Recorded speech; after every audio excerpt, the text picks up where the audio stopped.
I want to bring in our sister now, who is the co-founder of the Los Angeles chapter of the Black Lives Matter, as well as she's also a tenured professor of African American history, Sister Melina Abdullah. Sister Melina, always a pleasure to have you joining us here on the show. How are you this afternoon? I'm okay. Great to be here and great to listen in, and really appreciate that analysis that Brother Rashad gave, which I think was spot on. I'm also the director of Black Lives Matter Grassroots, which is the on the ground work that Black Lives Matter continues to do globally. So it's our collection of chapters and campaigns and movement work that's going on all around this world, including here in Los Angeles. Fantastic. Sister Melina, first and foremost, I read about what happened to you at Cal State, you being removed by force by LAPD. And this was happening, and Keenan, if we want to show that video, brother, please.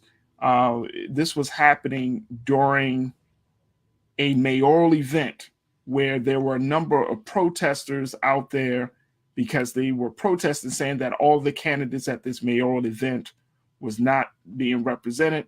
And as a result of that, police decided to take you into custody and others. And we show this video right now, Sister Melina. Tell us what was going on. What led to you being removed? What led to the fact that, you know, it didn't seem like there were anyone that really came to your aid? So let me give you the moments before the violent removal, my violent removal. So you got what happened, what people captured outside of the event, but inside the event, it was in a student union theater, which accommodates about 192 people. There were less than 20 folks in. I've been a professor at Cal State LA for 20 years. I teach Black Power. And I had my students there, and I told them there's a mayoral debate. You know, we're going to go, we're going to analyze it. We're going to talk about what it means that the first viable Black woman candidate is running. And they were denied entry, but I've been there 20 years, so I know every entrance to every building. So I just walked around and walked in through another door and sat in the theater. And as I was sitting there, the director of the center that was sponsoring it walks up to me. I've also known him for more than 20 years. He walks up and says, "This is a ticketed event." I had on my mask, so I took off my mask and I said, "It's me." And he doesn't say anything, but 20 minutes later, it was actually campus police come in. And one of my colleagues was asked to leave, and she left or starts to move, and then they tell me to leave, and I contest that, not protest, but I said, "I teach here." Next thing you know, they grab me by my shoulders and drag me down the aisle. I'm reaching for my purse, and when I get to the end of the aisle, the two male officers yell out to the women officers, "Grab her feet." And they grabbed me by all fours, each of them tugging in a different direction. I'm yelling, "You're hurting me." None of the candidates on the stage did anything. All of the candidates were on the stage. The director of the center doesn't say, "Hey, leave her alone." They actually carry me through the building. And why it looks like no one came to my aid is because about 50 folks were trying to get in through the front door.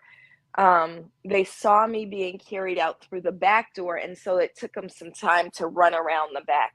And about 50 to 60 folks were actually able to free me from police custody. And what's happened since is I'm very proud of my university, my university's faculty. On Tuesday, we decided that, you know, it's the president of the university, whose name is Bill Covino, who enabled this. And so a vote of no confidence was taken in him, and 91% of the academic senate voted no confidence in Bill Covino, and and voted to look at alternatives to policing on our campus. So I was severely harmed. It was May Day. It was the last day of Ramadan. It was the first day of Teacher Appreciation Week. All of these things happening. I was harmed physically, and I was also humiliated, right? So my legs spread open, I was dressed, but it was not a way that anyone should be treated. And we're going to turn that harm into something that's a victory for both the campus, but also the broader Black community. And one of the big things, Sister Melina, is that you're calling for the president of Cal State to resign. Is that correct? Yes, we're calling for him to resign, to step down, or be removed by the Board of Trustees. And what has been, as a result of that call, of that demand, what has been the feedback that you received? So that's the no confidence vote, that Okay. 91% of the academic senate agrees that he needs to go. So this all happened. I mean, just to let our watchers know, you are a tenured professor. This is where you got your tenure at Cal State. Yes, I'm a tenured professor. I was chair of Pan-African Studies for 9 years. I've been teaching there 20 years. I'm an academic senator, so I'm part of the university's leadership. No one should be treated like that. But if I could be treated like that, that means anyone can be treated like that. And we know that the president of Cal State LA has a really long history of anti-Blackness. They're very angered by the fact that the majority, or at least half of the original members of Black Lives Matter, come from the Department of Pan-African Studies at Cal State LA. It was, we Black studies, Pan-African studies is about developing intellectual tools so that we can work for the freedom of our people. And so, in 2013, when Black Lives Matter was birthed, it was students and faculty from Pan-African Studies in the streets birthing Black Lives Matter, not only in Los Angeles, but that would be the first chapter that then births this movement that becomes the largest global movement for racial justice in the history of the world. And you would think that anybody like us who say, well, that's what universities should be doing, they should be honing those intellectual tools, we'd be praising that. But instead, if you are leadership or misleadership like Bill Covino, you see that as a threat and you try to squash that, including attacking people like me and others. I'm not the first person to be attacked. He's called campus police on students, he's called campus police on faculty, and been really, really anti-Black over his 9-year legacy. And so we're saying that legacy needs to come to an end now. So there were, I mean, this was a mayoral debate. You had some of the major candidates running for the mayor of Los Angeles, President Karen Bass and others. What did they do while this was all happening? They did absolutely nothing. And that's also, hurtful. I've also known Karen Bass for 20 years. Another one of the so-called front runners, his name is Kevin De Leon. I've known him for 20 years. In fact, he was my student. I often take credit for him because he took my class voting campaigns and elections, and now he's in office, right? These are people that Karen and I communicate on at least a weekly basis. And so I actually, as I was being hurt, I said, they're hurting me, and I called both of them by name, and neither of them lifted a finger or said a word.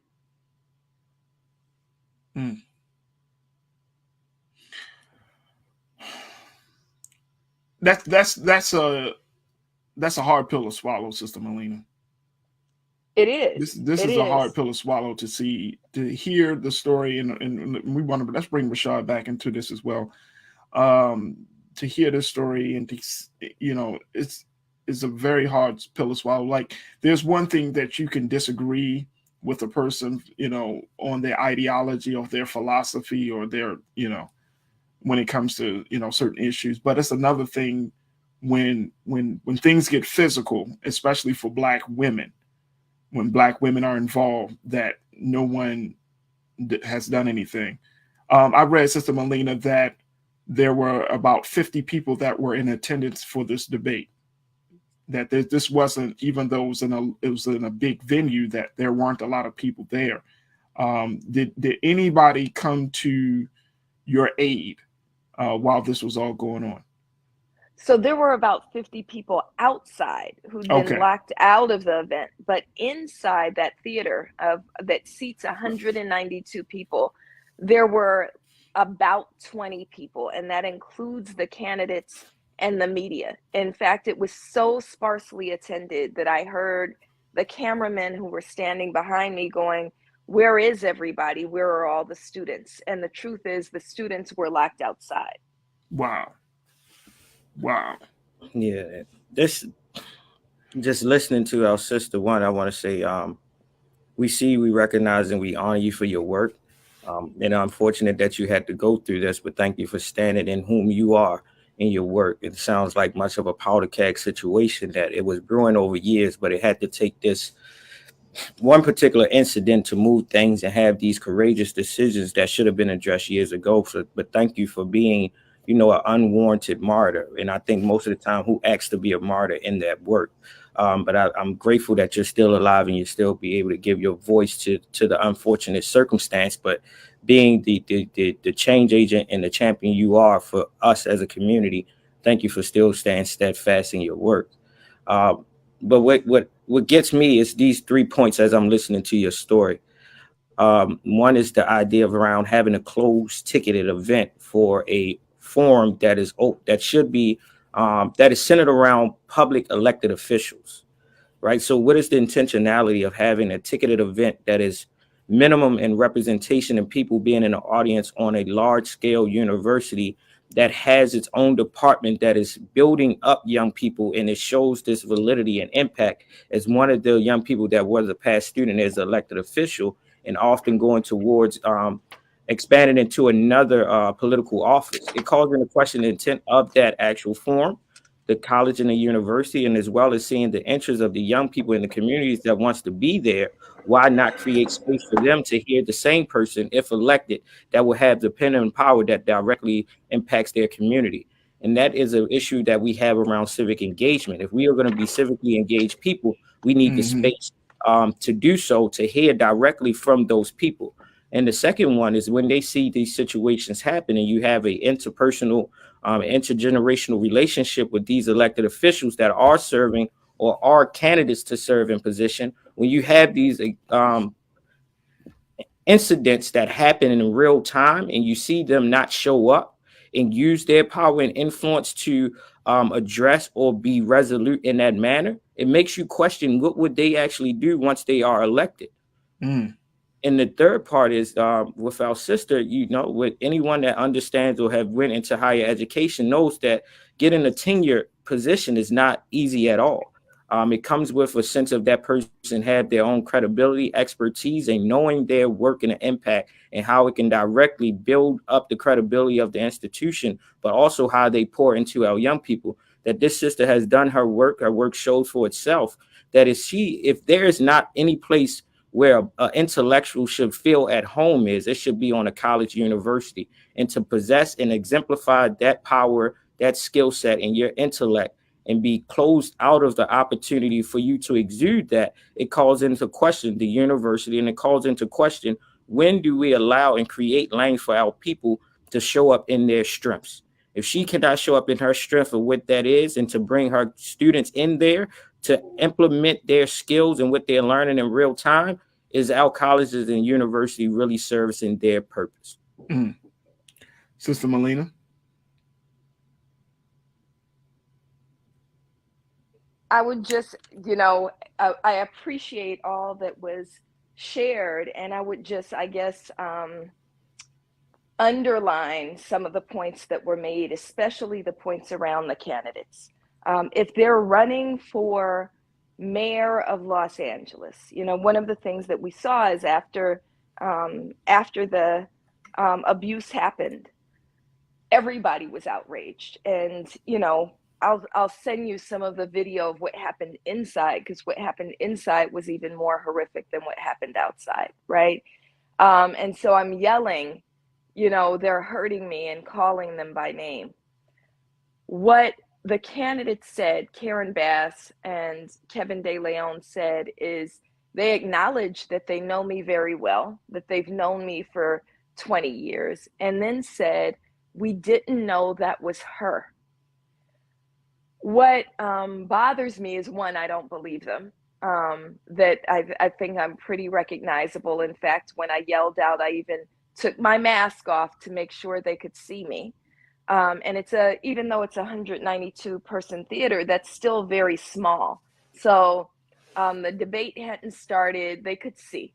I also have a radio show and have a pretty distinctive voice. So I think they would recognize my voice, even if they didn't see my face. But I think the bigger point is, what if it wasn't me? So what? So what if it wasn't me? What if it was some other Black woman faculty who's saying, "I teach here, you're hurting me," and calling for help?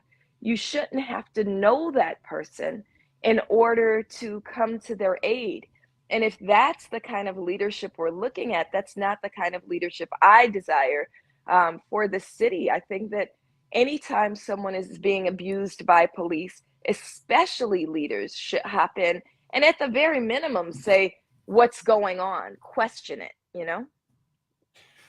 So this situation here, Sister Melina, it just continues to add to, the trials that Black Lives Matter has been under, where there some people are losing their, with the alliances that were made over the past decade, are starting to, what some people would say, are starting to kind of fall apart, because some people say, hey, BLM is still, saying this and that, but the reality is that, the conditions of Black communities and other folks, things aren't really changing. The latest controversy around how the money is used, so people are saying, well, why should we help them when they seem to be self-serving? And I wanted to bring you on because, one, I wanted for you to tell your story unapologetically and unfiltered, in an unfiltered way. But then two,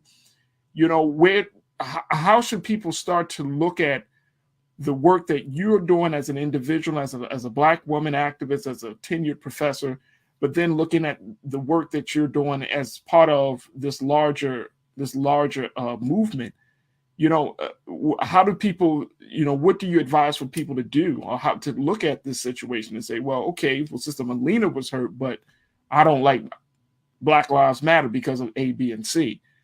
It's, I don't know if the buy-in or if the trust and faith that people have for Black Lives Matter is as strong as it used to be, where a moment like this, they would have normally stepped in a few years ago. But now that things have changed, how do you want people to look at this situation? It's just trying to wrap my head around it. Yeah. So I do want to say that, as terrible as it was, what happened to me, people did step in. And again, they wrestled me, literally, physically wrestled me at great risk to themselves, away from, the police who were trying to bring me harm. So I want to lift that up. And I want to say, if there's beauty in anything, there's beauty in that. I also want to say, of course, we've all witnessed what's been happening with the assaults on Black Lives Matter. And I really, again, appreciate Rashad's grounding in Black political history, right? If we think about any movement for Black liberation, so Black Lives Matter is not about, okay, there's these systems, we want reform.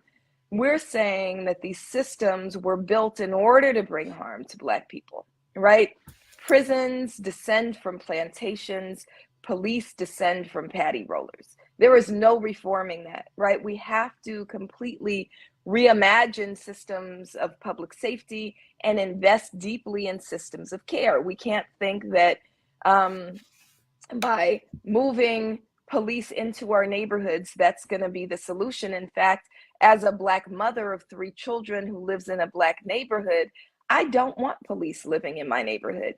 What I want is strong neighborhoods where, everybody has the resources that we need, right? Where the community is nurtured, where we have food and good jobs, those are the things that we need. And when we say that that's what we're advocating for, that's what we're fighting for, that's what we're putting our bodies on the line for. And now, with people having poured money into Black Lives Matter, we actually have some resources to do some things. That is a direct threat to white supremacy. And so, of course, we're taking on the full-on backlash of those who want to maintain a system that brings us harm, that exploits us for their benefit.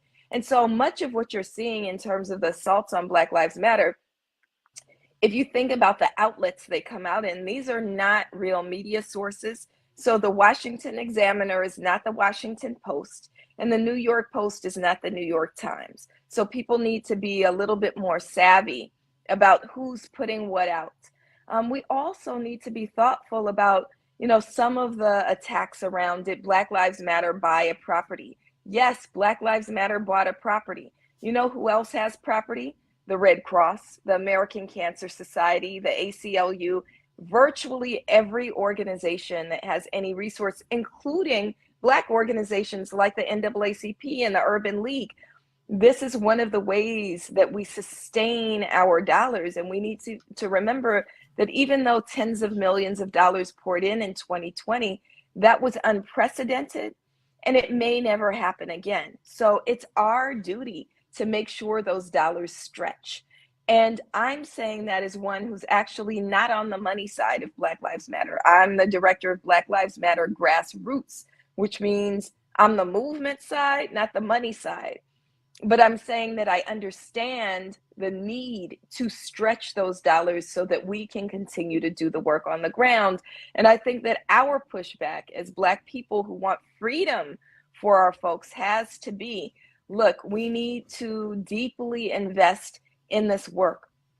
What's happened over the last 8.5 years, Black Lives Matter was born July 13th, 2013, the day that the murder of Trayvon Martin was acquitted.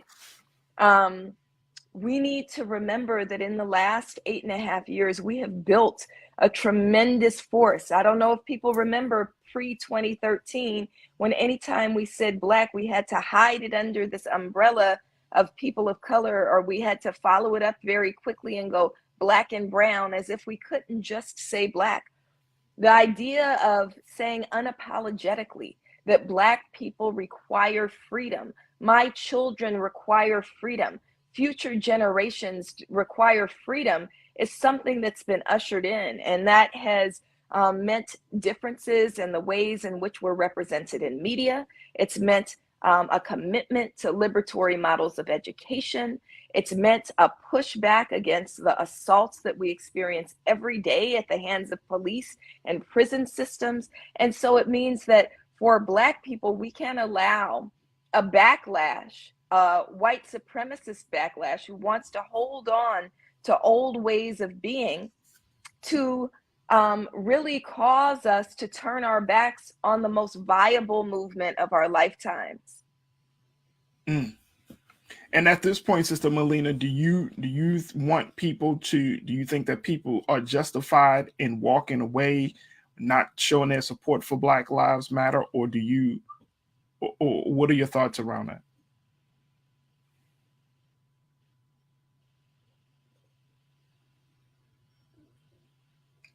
Sister Melina? We have a protest in front of the Police Association. I don't know if you're in Los Angeles, every single week. And they're not the hundreds of thousands of people that we saw in the street in 2020, but it is hundreds of people. So the idea that people are turning their backs on Black Lives Matter actually is not true. It's that, in a moment where we're moving out of a pandemic, when we're trying to find our footing financially, people can't be in the streets forever.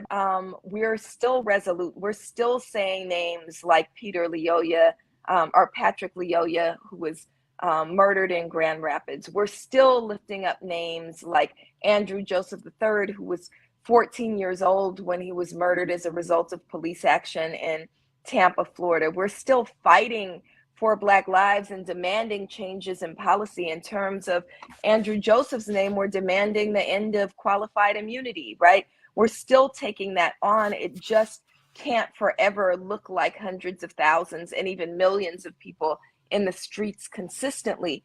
But we have to fight in every way that we can. I'm especially inspired by the children who are leading the Black Lives Matter in Schools work along with their teachers, saying that we need to invest heavily in education and nurses and counselors and librarians on our campuses, and remove the police who actually on a daily basis, traumatize our children. And they've been really, really successful in demanding care, not cops on their campus, and demanding police-free schools all across the country, but especially in cities like Los Angeles and Oakland. And so, no, I don't think Black people are turning their backs on Black Lives Matter, but we have to remind ourselves that this work is constant. And in the words of Angela Davis, freedom is a constant struggle.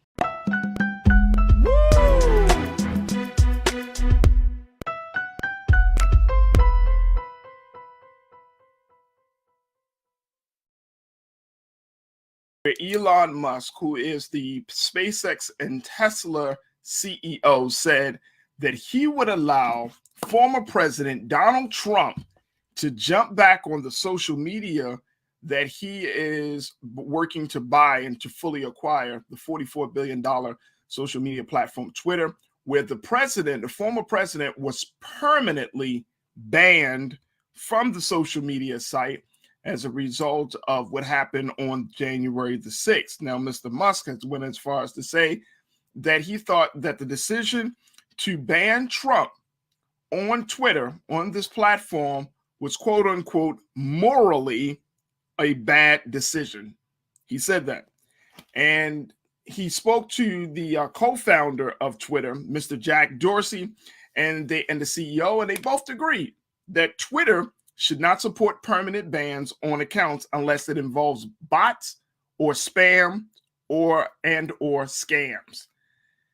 Yeah. Now again, former President Donald Trump was banned from Twitter. It was that decision. And the Twitter cited the risk of further incitement of violence due to what happened on January the 6th. I want to bring in our culture crew on Tuesdays. We are joined by Lise Winnie, host of Millennials Anonymous podcast that can be heard on all podcast streaming platforms. And we are also joined by Iman Heath, who is an activist entrepreneur as well. Iman, Lise, always good to talk to you on Tuesdays. How are you ladies this afternoon? I'm well. How are you? I'm good. Iman, good to see you again. Right. I'm better. See my eyes. So this was the big breaking story that's happened that everybody is talking about around the country. And I think, Lise, I'm going to start with you. I think people had an inkling that this would be Elon Musk's stand, like this would be his decision. But we were all kind of waiting, trying to say, okay, is he really going to allow him on or not? But what do you think that Elon Musk would say? I know he says that it was a morally bad decision. What do you really think is behind this? Is it the fact that President Trump said that he would stay initially just a few weeks ago? He said, look, I'm going to stay. I don't need Twitter. Even if Elon Musk allows me back on, I'm going to stay on my own social media, Truth Social. Yeah, I think he will. I think for a while at least, Donald Trump is going to stay on Truth Social because it only makes sense. Like, you can't have your biggest following on Twitter. He's not making any money off of that. When it comes to a moral stance, now, here's the thing. I know a lot of people are upset about this. And Elon Musk, if he is, I don't know, is the deal final? Because technically he still had to get some extra financing. So I don't know if the deal is final. But if it is final and he is the owner of, of Twitter, it's a private company. He has the right to do that. If he wants to allow Donald Trump back on there, he did say that if there are certain tweets and posts that shouldn't be seen, they should be muted or deleted, but not necessarily ban the person altogether. he was concerned that you're alienating a bunch of people. Elon Musk is about money. Have you seen what he has done with cryptocurrency? Anything that he says is like, oh, go buy this tree coin, and then people go out and buy it, and then he pulls all his money out. Like, he's about the money. And if you're alienating the middle half of the country, you can't sell ads to them. So I think a lot of this has to do with, he's a businessman. So it's all about the dollars and cents. Yeah, absolutely. Is that what? And see, and that's the thing about it, Iman. Like, stop trying to cloak it into something bigger and much more divine, right? Like, just say, hey, look, yeah, we need him back on. He makes good money for us. I mean, I don't know. I know he probably would never say that. I know business people don't say that. They always like, oh no, it's a morally. I mean, because we're not looking to Elon Musk for moral leadership and guidance and direction. Not at all. But I just want him to think of the possible backlash that can come behind it. If he's showing support of Trump, you have our anti-trumpets and Trumpettes that will have the issue with that. It could cause a lot of controversy. He could lose money if people withdraw from being active on Twitter. But at the same time, Team Trump and Trumpettes will hop back on Twitter. So it's like a balance you have to do. But I definitely agree with Lisa. It's all about the bag. It's all about the money. Donald Trump is the publicity, attention person you need when it comes to bringing his followers on. So I think it's a good business move, but it's going to be some backlash to it.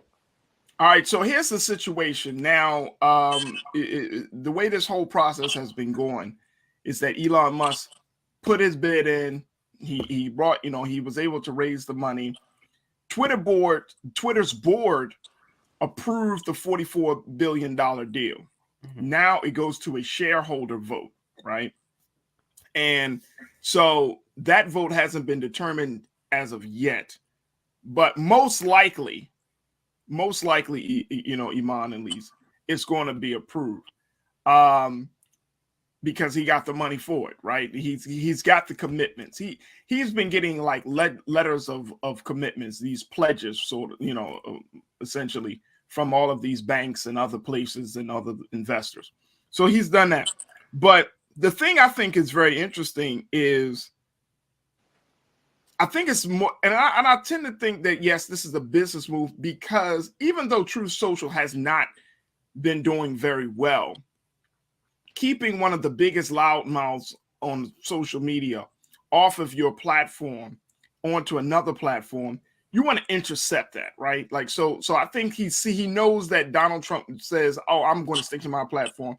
And so Elon Musk is like, well, why stick it to your platform, buddy? We can all talk and chat and tweet together. Come on, buddy. And I'm interested. I don't know if we got Twitter's numbers yet, their earnings, because I think he's looking at this from a business perspective as well. Now, as Truth Social is not where it's at. Like, that's just what it is. That's the truth about Truth Social. That's the truth about it. But when you look at how fast Twitter accepted his bid, have you ever seen a company that's doing amazing? Go try to say, Coca-Cola, I'm going to give you $20 for the whole company if you sell it to me. And they go, okay, don't you go, wait a minute. Like, it wasn't nobody else. Like, I think he's thinking about that now. So in order for you to make money off of social media, you need to have ads. You have to have people. We are the product. When something is free, you're the product. And so he needs more people on the platform. And Donald Trump does bring people on the platform. And for all the people out there saying this is against the First Amendment rights, it's a private company. That the First Amendment protects you against the government. So the government can't censure you, but this is a private company. So they do have the right to block people or censor people if they choose to do so. Now, I don't know if we will see a reversal that Trump will say, I'll come back to Twitter, because we will. I don't know. He says he won't, but this will be interesting. And I think that's what Elon Musk is doing. I think he's just trying to drum up attention for Twitter. He bought, like I said, I don't know what the numbers look like yet, but he brought something that they didn't give any pushback. Where did they do that at? Like, have you ever seen a big company where they just say, "Oh, you want to pay what for real? No, okay, yeah, sure." You mean you talking about the pushback from who? The company? Twitter, like Twitter just went, okay.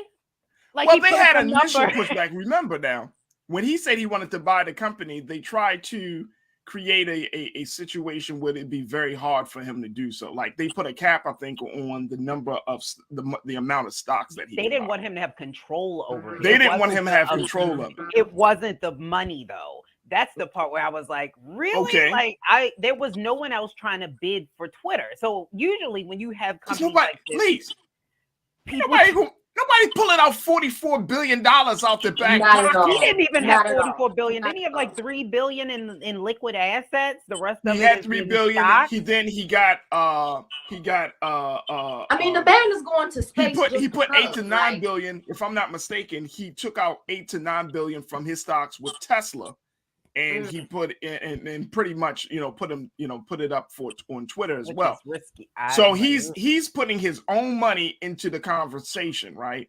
Mm-hmm. Then he's gone to investors, some of your major top banks, and he was like, "Oh, okay, cool, we'll do it." So it's all about that, but it's still and it may not be a sweetheart deal. I mean, we've been having this conversation about whether Elon Musk is really going to make Twitter profitable, because that's the big thing, like, about social media. Yeah, it could be all of the other stuff, but it has to be profitable in order for it to win. And what Jack Dorsey and his team has been able to do is make it profitable. Now, once they got into the space of trying to moderate the content and trying to deal with bad actors like Donald Trump and other folks who use the platform to create violence or to incite violence, then it's kind of like uncharted territory. You never had that. And I think that's what we have to keep in mind. He's going to have to balance between freedom of speech and not harping on that portion so much as to have some type of boundaries or control, because to have a free Twitter, or be able to tweet whatever, however, and say whatever, however, it still needs to have some type of boundaries, because again, that can incite a community of violence, that can incite more rage and more divide that we already have. Like, to think of the things I know on Facebook, you can't even type the word gay. You will go to Facebook jail typing the word. So it's certain boundaries, I think, that should be had. No one should be banned, but he has to be careful not to take the freedom of speech thing and blow it up too far. Because people, y'all know how people go. It'll go completely left. Racial slurs, ignorance towards the LGBT community. It'll open a can of worms of a lot of things that we really don't need at this time. We're divided enough. Well, see, that's the thing. Again, if you're using your social media platform as a space as a moral compass, like that is totally to me, that's not even what people brings people to Facebook, Instagram, Twitter, and all of that. Nobody's looking for these spaces to be a moral compass. They just want to at all. It's drama. Everybody wants to post drama. pictures. I mean, you know what I mean? Like, when Boosie said what he said on Instagram, he blew up. Yeah. So it's people go to the drama, and that's another reason why Elon Musk is he wants to bring on Donald Trump, because people run to the drama. It entertains us. It's entertainment. Yeah, I think he wants popularity in the space of social media. It is very hard. Every day something else is popping up, whether you have TikTok, something else, and this one and that one. So you have to constantly keep people's attention. If I'm being honest, Twitter's the one place where I can't, the retweeting of the tweet, it's just like algebra to me. Like, I hate Twitter. But I mean, it's where you need to be. Like, if you really want to reach out to a company or something, this is where all the cool kids hang out. They hang out on Twitter. So you want to have the most popular. It depends. I don't know, Lise, because I understand why you would say that, but I don't know, because I know there are a number of, Generation Xers, millennials that are like, Twitter's for old people. Twitter's for politicians entertainers, and corporate America. It's not Are we the for, old people? It's not for. We old. It's not Well, for I'm the, old. the You're quote not unquote old, but regular I'm man old. or woman. Yeah, I don't think that. I think if you want to be seen by a company, like if you want them to get, you want to get their attention, you need to be on Twitter, not on Instagram, not Right. on Facebook. You want to be on Twitter. So that's what I mean by the cool kids, even though I don't really believe in this hierarchy of society Yeah. that we've created. But that's what I'm talking about. It should be interesting, like I said, to see how this plays out in the long run as far as freedom of speech, because again, this is a private company. This is not a government run platform. If that was the case, then we could start having those conversations. That's like if you go to a baby shower and they say, don't say baby, you can't say, you're infringing upon my rights. Like you can't do that because this is a private, little party. I do think he's on to something though, as far as what is being banned, because sometimes people get banned on these social media platforms because the platform itself doesn't necessarily like it, or you don't like it. It doesn't mean that they shouldn't be able to speak, because they're not really organizing in these spaces like they are, on this black web. Like that's where these people, 4chan and all those places, that's where they're starting to organize. And I don't want to push these people off where you can't see them. If you shut your door and you closed off to the public, we can't see what you're doing. So that's my concern as well, because at least these platforms are somewhat monitored. You can somewhat track it. So if somebody puts something on there, at least you know who said it. Now we do need to get rid of the bots, but all right. I'm gonna get to that point, Lise. Okay. I'm gonna let you have that point. But I have a big but. Not like, of course not like, but I have a big but. Okay. Do you?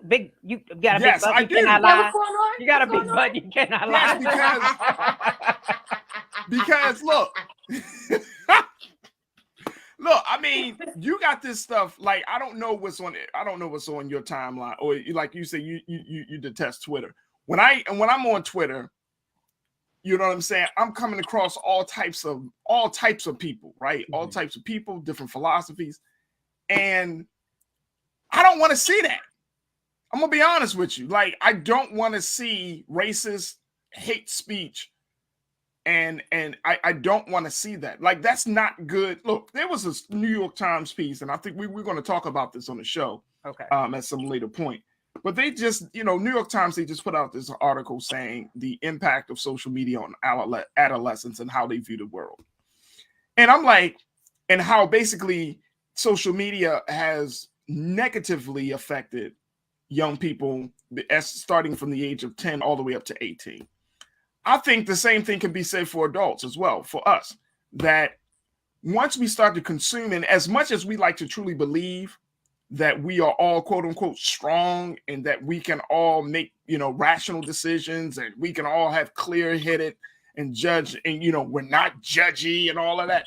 Like, there is something that once somebody says something, or once you read something that is disparaging, racist, or very offensive, it does mess with you. Like, we got to be real about it. Like, it gets to your psyche about this human being, who this human being would, like the person, like the community that this human being is coming from, the world that we're all living in. It messes with you. Like, when I hear racist speech, it's like, damn, this person really think like this. Yeah, but I think on Twitter, he says with the bullying, he's going to get rid of bullying. You can't do that. Then how you, wait a minute. Yeah, how can you control? How are you doing that and then you allow Donald Trump platform? I see, because this is what he said. He was going to try to pipe down on the bullying on the site by muting and deleting those posts. So even though Donald Trump may be on there, we might not see anything he posts anyway, because maybe they'll all get deleted. We don't know. But they're saying that that's what they're going to be doing. So it's not that they're going to ban people, because you can't completely ban a person. He was saying that taking away those tweets. Now that to me seems impossible, but that's what he's saying. Yeah, because the question is who controls what gets deleted or what gets muted, or what are the guidelines to having your tweet deleted or muted? Like, it's too gray. This is way too gray. It's too gray, and it's too risky. Like, the country is not at a good place right now. Like, okay, for example, today is Tuesday. Right now in Nebraska and Wisconsin, they're having their primaries. Both primaries, Donald Trump endorsed candidates for those respective offices in those two states, right?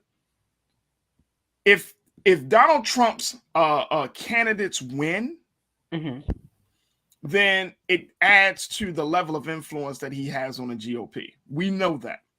He's allowed back on social media. It opens the door for even more stuff. And that's the part about it. I want to share this is what Elon Musk had to say about this whole idea of democracy. And this is why this is like I don't know whether this is just BS or this is something. But Keenan, let's post this quote, what he said about democracy and free speech. He said this, folks, and I think this is really interesting. He said free speech is the bedrock of a functioning democracy. Keenan, we could post that. He said free speech is the bedrock of a functioning democracy, and Twitter is the digital town square where matters vital to the future of humanity are debated. I don't agree.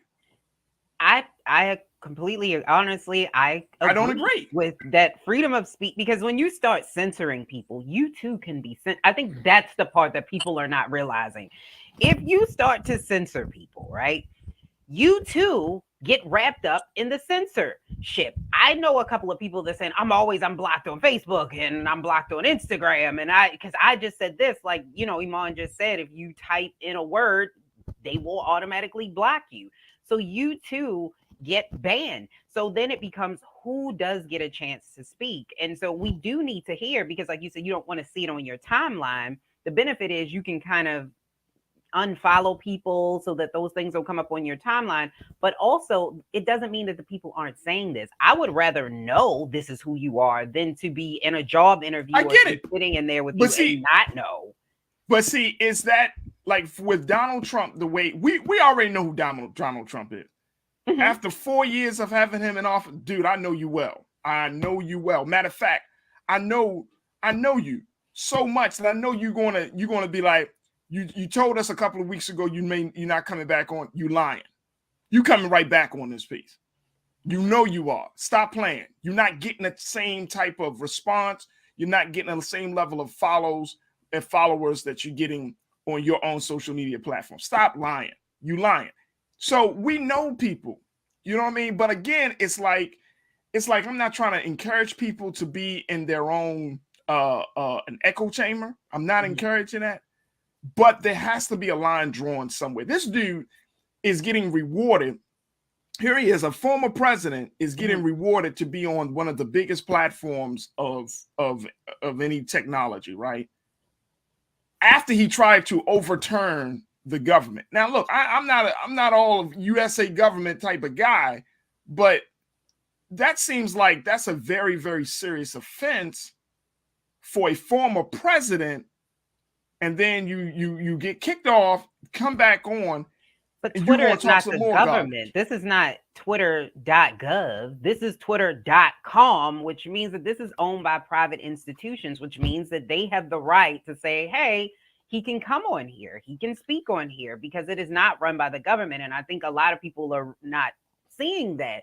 Like with the freedom of speech, it is a private corporation. Like when people get mad at TikTok, I was like, it's a Chinese-based, there's but so much you can do. When you go on these companies, you sign up for their policies and procedures. None of us read, because none of us read them, that they have the right to, one, your information is theirs, okay, because they're going to sell it because it's free. So they got to sell something. Twitter is not as big on ads, so you know that they have to be giving information somewhere, you know what I mean? So all of this matters when you're talking about who gets to speak and who doesn't, because these are private corporations. You don't want somebody coming down and saying, hey, on the Black Star Network, you can't say this, because this is owned by a private corporation. That's kind of, it's a double-edged sword. Look, let me just break it down to you. Facebook, 3 billion monthly active users. Instagram, 1 billion active users. YouTube, 2.3 billion active users. Twitter, which is one of the is number 14 on the list, underneath of Pinterest, Tumblr, and Reddit. But Twitter comes in with 225 million users. And if you allow Donald Trump, he's probably going to add a few million. I get it on a business side, but there has not been any consequence or any consequences against this guy. And I'm all cool with that. I'm cool with no consequences against Donald Trump. mm-hmm. Don't bring consequences on this side to us, though. Right. Don't go hard on people, you know. Don't go hard on anybody else if you don't go hard on Donald Trump. Yeah, I mean, so if you allow Donald Trump on, you got to allow Minister Farrakhan on. You got to allow other people who you deem to be controversial, mm-hmm. who you deem to be crossing a line. You got to allow them back on. If that's the way it is, if this is the digital town square where everything is of great importance is being debated, you got to allow everybody back on. I don't know if they're all banned on Facebook or if they're banned on Twitter, but I think his goal is to get everybody back. Like on Facebook, I know Alex Jones of InfoWars is banned. I'm pretty sure if he's not on Twitter, he probably will be allowed back on Twitter with all of the things that he's put out there, the fake information that just he goes with. So I'm pretty sure that's what will happen. But again, we as Americans, we as the consumer have to have some level of discretion of what we know is true. We have to be able to discern between this is true, this is false, this is bad. And we can't allow the private corporations and companies to be the one that tell us who can speak and who cannot. No, we're not. We know we're not. But I think to that point, these private companies and corporations are getting getting our data. Mm-hmm.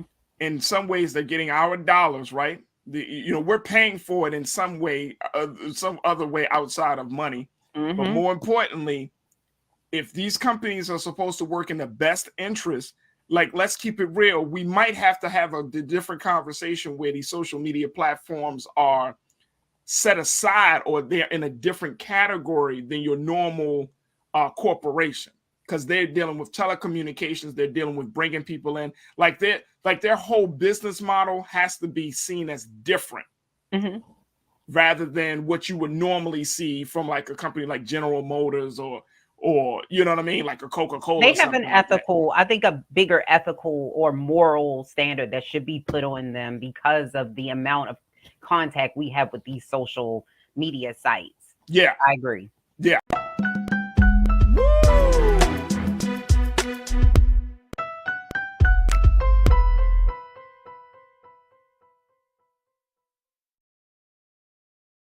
We're looking at a very, very serious misinformation campaign facing Black voters.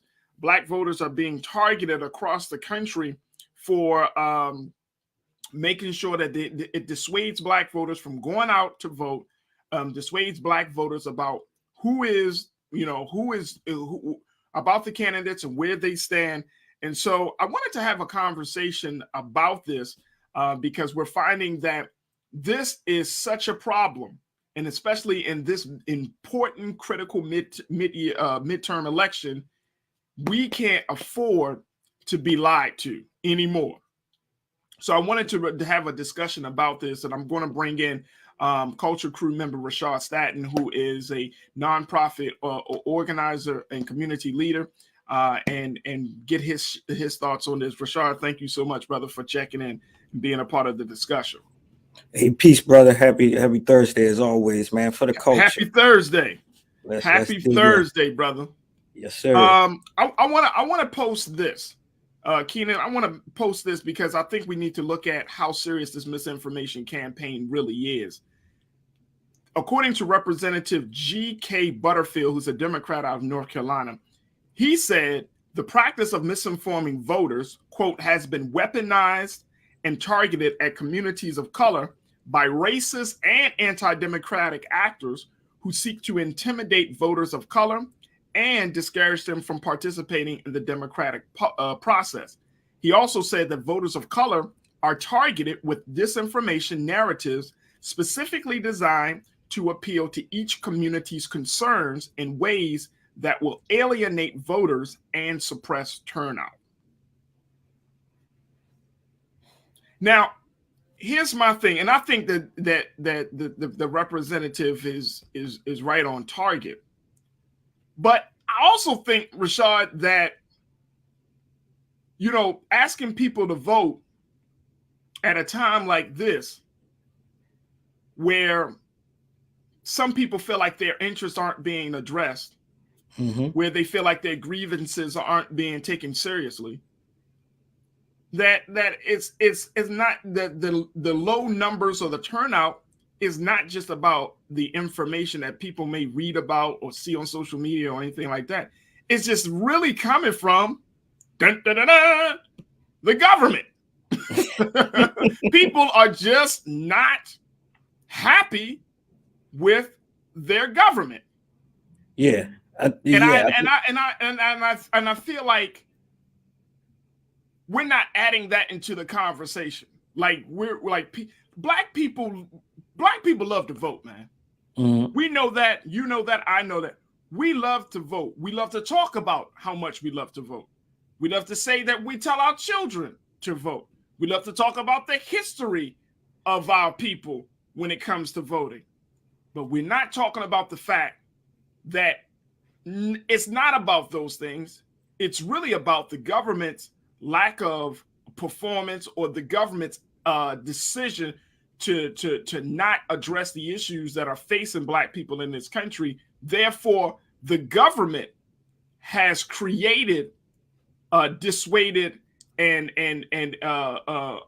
uninterested voters. Not the narrative, the government itself. What's your take on that? Am I wrong on that or not? I think you can ring the bell right there. I think you just hit it on the nail. Like you said, this is not a place where we can just identify one particular problem as it is the sole reason, right? I think what you said as well is the country, and not even specifically to black people, but the country themselves have a low morale and confidence in where our government and our elected officials have done since their election, since what they have put as a prioritization to their campaigns and what they have done since being elected. It's one thing about black folks, like you said, is we take pride in voter engagement and civic engagement once we are informed and once we feel as though that we are part of. So the idea of that sole problem being a disinformation campaigning and the specification of targeting us to sway us from being civically engaged, that's one of the many different factors that play into this particular round, whether we will be in these long lines or we'll be sending in our mail-in ballots and things of that sort. The reality of itself is, at a certain point in time, we as a people are going to awaken and come to the fact that, hey, some of these things that we have been doing, we either have to just completely move away from, reconstruct our own governmental systems, or reform it in a space where we see that what we want has been prioritized and we see implemental change in real time. The fact that none of this is surprising me. I believe since the Reconstruction era, when we did see some of the highest representation of black folks immediately after slavery, there has been a campaign of different disinformation. If you know that a black vote can sway an election, why would whom that wants to play this political game not go after the ones that have some of the strongest voting power? That is not to say that we're not already aware of it, right? But in the sense of we are aware of that, as well as understanding that we still have not gotten our 40 acres and a mule, or whatever we want to say is our goal and our gains of being civically engaged. I mean, yeah, we still haven't got that. We definitely still haven't gotten that. We still ain't got our student loans forgiven either, right? So it's more like we can go down the list of things that have been promised to us, and we can go, and if we had a checklist, I'm certain that majority of those checklists will still be unchecked, right? So that's the reality of it. It's like, when do we come to a reality that the system that we are being engaged with has still not done their part to the population that they often try to garnish votes and try to get us to stay in this democratic process, and they come and they knock on our doors and they rally behind us and they create these buzzwords. And then when they are seated, the same people that help get them in office or tip the voting scale, they are the same ones that are least prioritized when it comes to policy, when it comes to policy reform, and when it comes to us creating new legislation and opportunities. Let me just share this with you, folks. Since 2020, according to the Brennan Center for Justice, which is a nonpartisan voting rights organization at NYU Law School, legislatures in 49 states, Rashad, have introduced more than 400 bills that Democrats and other critics contend would restrict access to the ballot and disproportionately affect voters of color. 49 states, 400 bills to restrict access to voters of color since 2020. So we're talking about 2 years. And that number continues to rise. I'm talking about the number of bills continue to rise, even in 2022. My thinking is, and this is what Representative Butterfield also said, he said misinformation, disinformation, and malinformation. I don't even know what malinformation is. I guess it's bad information.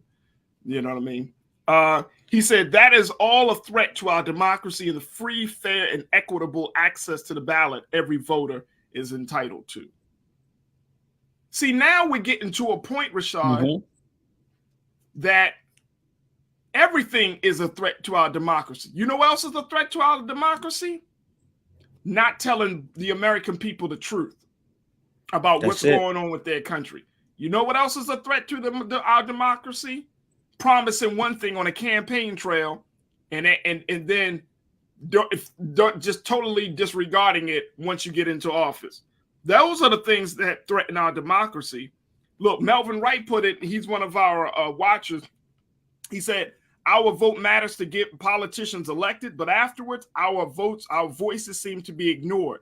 When politicians don't win, the lack of black votes is blamed. Right. Damn if we do, damn if we don't. Damn if we do, damn if we don't. That's it. Taylor said, likewise, the news and other media outlets used to be a trusted source. Now I question the motives because everybody has been lying to us. If the government is lied, what they call the media, the fifth, what they say that we're like the fifth institution, the fifth state. If the media is lies, right, to fit their agenda. And these are the two things that we have been conditioned to believe are trusted sources, the government and the media. Right. If those two institutions lie, right, or they don't tell the full story, or their storytelling is so thwarted from our view of what's going on, or devoid of our view of what's going on, what do you expect people to do? People are going to become disenfranchised, man. And I'm not talking about just brand new young voters. I'm talking about people that had voted in many different elections across this country. And then come 2020, 2022. I mean, here's one of my big pet peeves, and then Rashad, certainly let you speak on it, bro. If Donald Trump is on the ballot in 2024, if he's allowed to get on the ballot, what does that say? To not just black people in this country, but what does that say to any American? That you can have a whole criminal, whole person that has the highest position of office. Here's a man that has been complicit in treason, and sedition, but he still can run for office. But you saying, well, it ain't about the vote. Let's stop lying to people. Say, oh, it's just about the vote. Y'all need to come out and vote. Hell no, give us something to vote for. That's it. That's it. If we've been using our voice to power for so long and we understand our power and influence to the vote and how we as a people can sway in any electoral cycle, or midterms to any particular ones, right? When we get to a place of dissatisfaction, why would we continue to play the same game?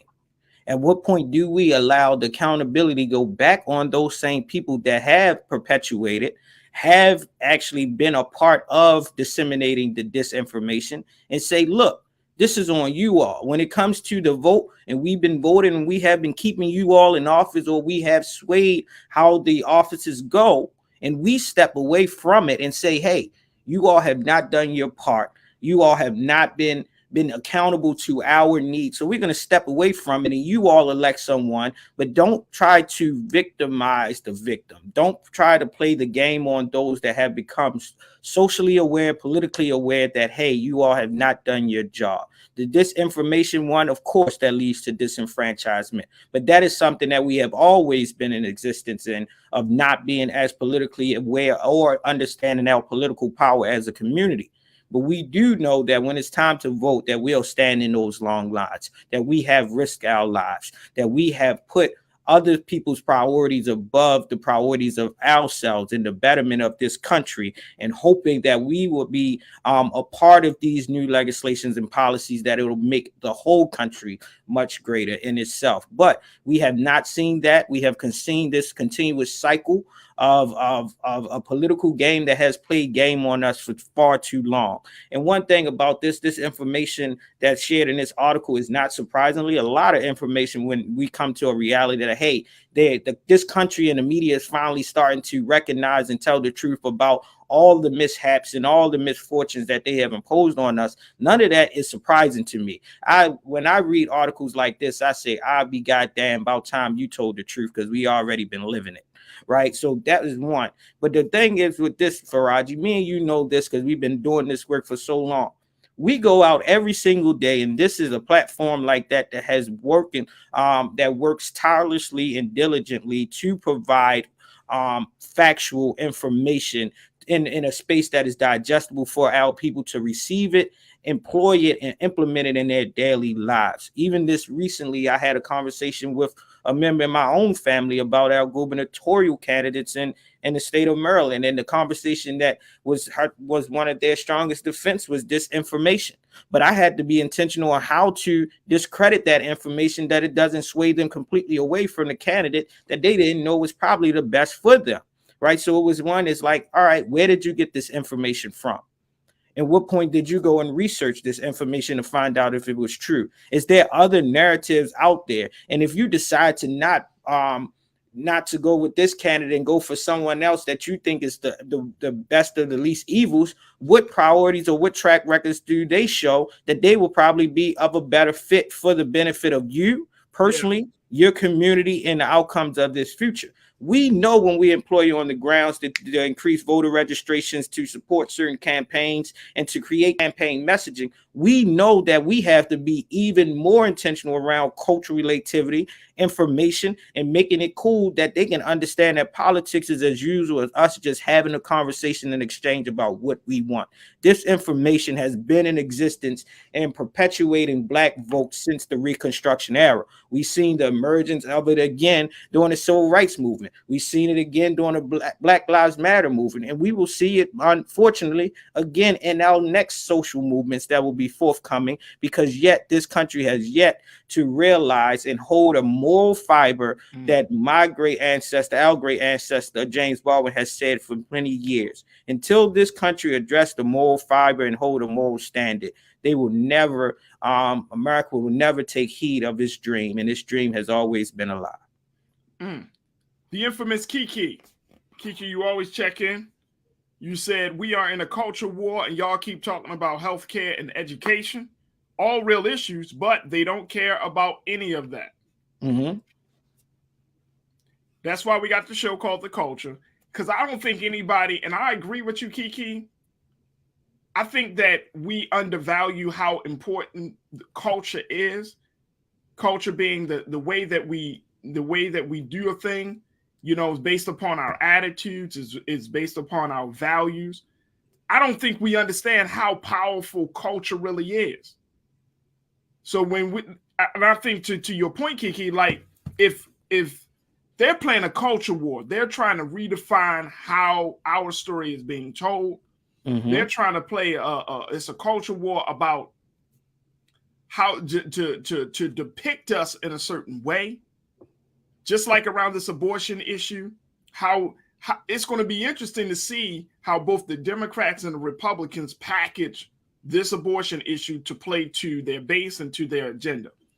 So yes, the culture war is very real. The culture war, I think the culture war is probably more tangible and more significant than the actual war about health, education, voting rights. It's the culture that we got to go to. And it's oftentimes, Rashad, the culture is not being talked about. We talk about policy as if policy don't come out from the minds and the hearts of men and women. Of people. Before you even get to a law, there had to be an attitude. That attitude had to harden into a belief. That belief had to be expressed and be fulfilled, so you create a law. Because based on the culture, if you grew up in a racist household, if you grew up in a space that looked down on people, that attitude is going to be your predominant attitude all throughout life, unless or until some new knowledge comes in to debunk all of that. An awakening happens, right? And I think we're seeing Black people get to that place, and we're certainly seeing white people get to that place. But I think we downplay the culture too little until we get into conversations about like, oh, Black history and not being included in certain textbooks and all of that stuff. The culture is so important, Rashad, that I think that if we start to include that as part of the national conversation, it ain't about prices of medicine, it ain't about the curriculum in the schools. It's about the fact of what is the culture around education in the Black community. What's the culture of healthcare when it comes to our relationship to big pharma and the constituents? Those are the things I think matter. What's your take? Yeah, I think you nailed it on the head. If we use our culture as the pinnacle of what keeps us grounded and what is our DNA as a people to the point that it can't be attested, then we are hitting on that this gem that defines us as being God's children.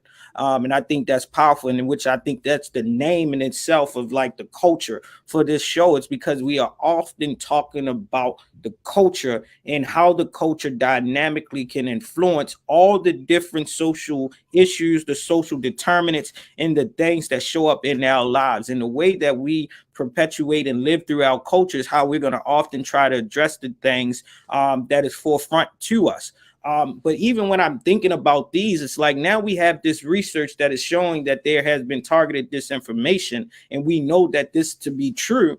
What are we going to do about it? Right. And it's not more of the people that is receiving it on their end, because they're not the ones that's creating it.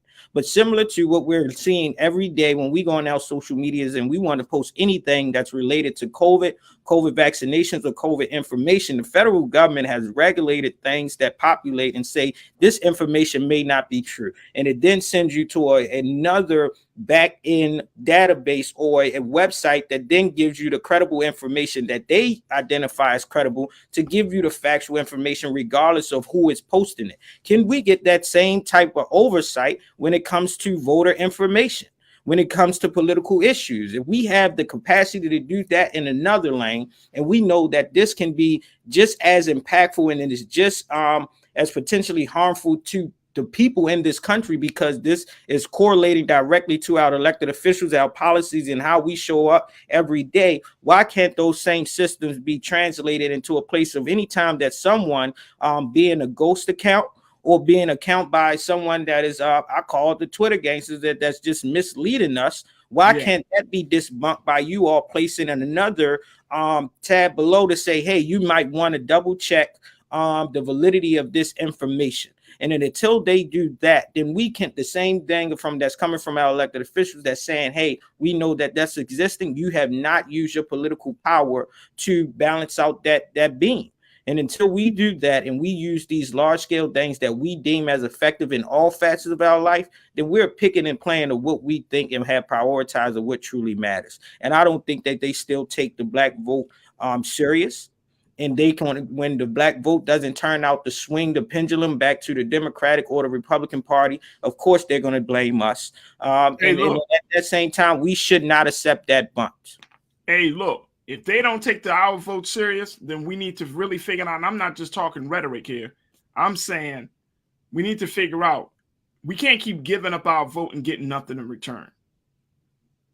So because what's the point of voting? Do we just not vote?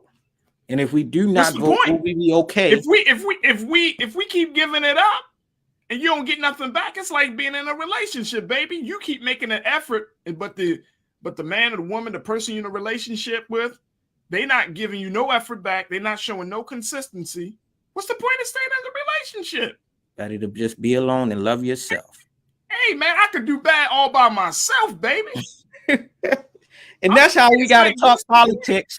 Using cultural language. And I know people want to believe that things can change, and I truly believe things can change. Trust and believe, and trust and know that as a person in my role and position, I'm not doing this because I don't think things can change. I believe so.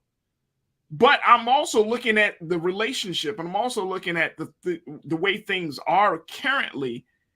If they are not taking our vote seriously, then why we keep banging our head like, oh man, when they going to take it seriously? When they going to take it seriously? When they going to count our vote? When they going to count our vote? And I know some of you are probably like, well, Faraja, you're telling people not to vote. I'm saying let's look at this and let's be very strategic about this. And how we place our votes. I'm not saying, look, I voted in many elections. My people didn't always, the person I voted for didn't always win.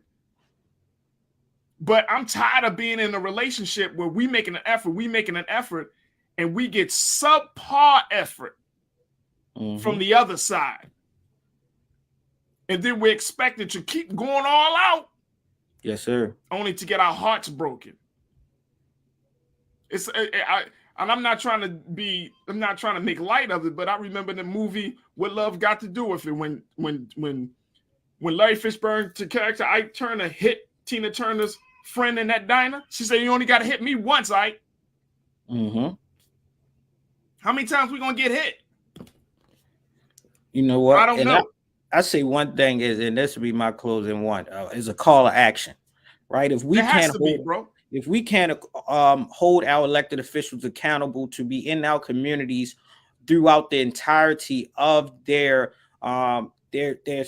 time in position, right? Does not just be on the campaign trail when it's time to garnish the vote, but once you're elected and we see you in your communities, you're still holding information sessions, you're still holding debrief sessions and things of that sort to keep your community informed of what you are trying to push and legislate and push forward for the better of your communities. Then look, when it comes to that space after your term is up and you're going for re-election, you can't expect them to come back out again. And secondly, what we have to do, and that's a call to action to the organizations that I lead and I support nationally, locally, and statewide. We as a people, after gaining and raising the awareness around civic engagement and voter registration, we as community-based organizations, civic organizations, larger institutions have to do our part in keeping the conversation going year after year, month after month, with programming that informs our people of their voting power, that informs them of the political system, how policies are passed, when the House is in session, when the General Assemblies are in sessions, who are actually have power to appoint certain commissions, to fund certain policies, to fund certain educational systems. We have to have that thing. And one of the things is why we're doing it ourselves, for Rogers, while we're continuously trying to activate youth-led candidate forums, right? Because these young people are our next larger voting population. And if they become informed early on, they will make informed decisions as they become older, become more civically engaged, and grow into adulthood. So if we can't change the mindset of those that are elders and those that have become impatient with the political process, we must start from the young. And that's what Frederick Douglass has said. And some things has not been broken. We must build up and modernize those blueprints so that we can maintain and sustain a culture that is beneficial to us as a people. Bro, I appreciate that. And I want to be very clear. I'm not saying to never vote, folks. I'm simply saying be strategic. I think you should vote locally. I think you should vote for your congressperson. I think you should vote. You know, one of our watchers said that jury pools, forensics accountant, jury pools are comprised of registered voters. Yes, you can still be a registered voter. You can vote locally. But if Black people were to sit out this next presidential campaign, this next presidential election, what do you think will happen? I'm just posing a question. What do you think will happen?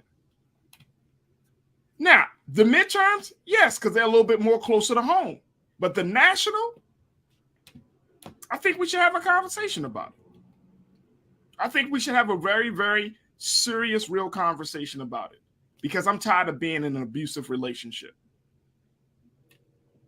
That's where I am. I'm tired of being in an abusive relationship. We have to organize and galvanize our Black political power. And at this point, this cycle that we're in is not doing it. You're not going to empower the next generation. You're not going to bring new people into the fold. You're wishing upon a star that change is going to come. You're waiting on a mystery God that your reality is going to be different. Vote locally, but should we vote nationally? If we're talking about really getting the attention of this government and this country to let them know you are not going to keep taking Black vote for granted.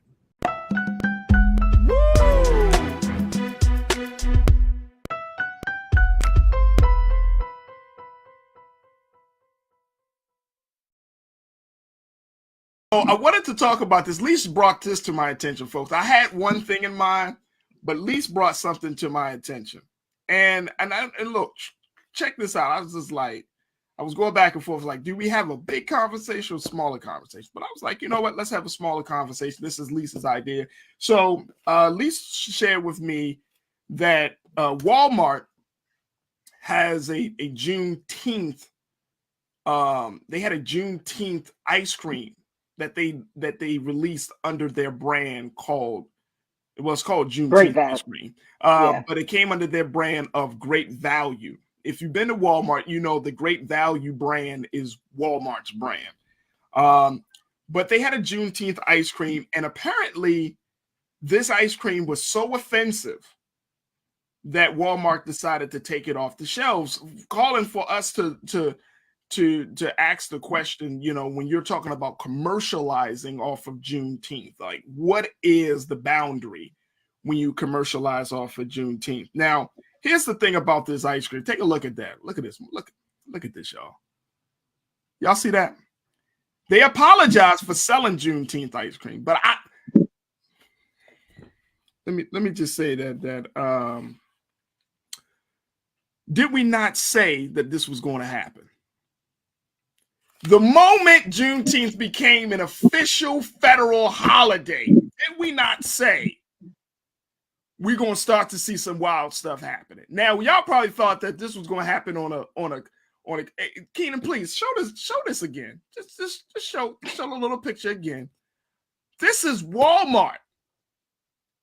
I just wanted you to show this ice cream tub again. What is this? Half a gallon? No, this is what, a pint? A pint. Yeah, a pint. This is the pint of Juneteenth ice cream. And I'm not saying it to be funny. I'm bringing this up because as we get closer to the holiday, we're going to see a lot of people. Look at this.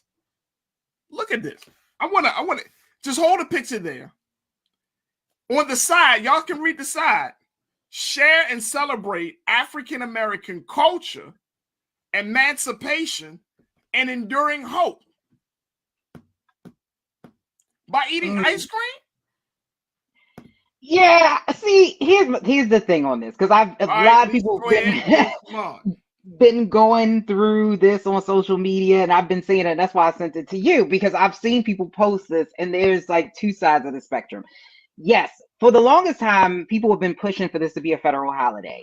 It became a federal holiday. Once you make it a federal holiday, it becomes fair game. So my thing is, you need to be careful what you want or what you're asking for. And this is why I always say up front, be sure what you're asking for.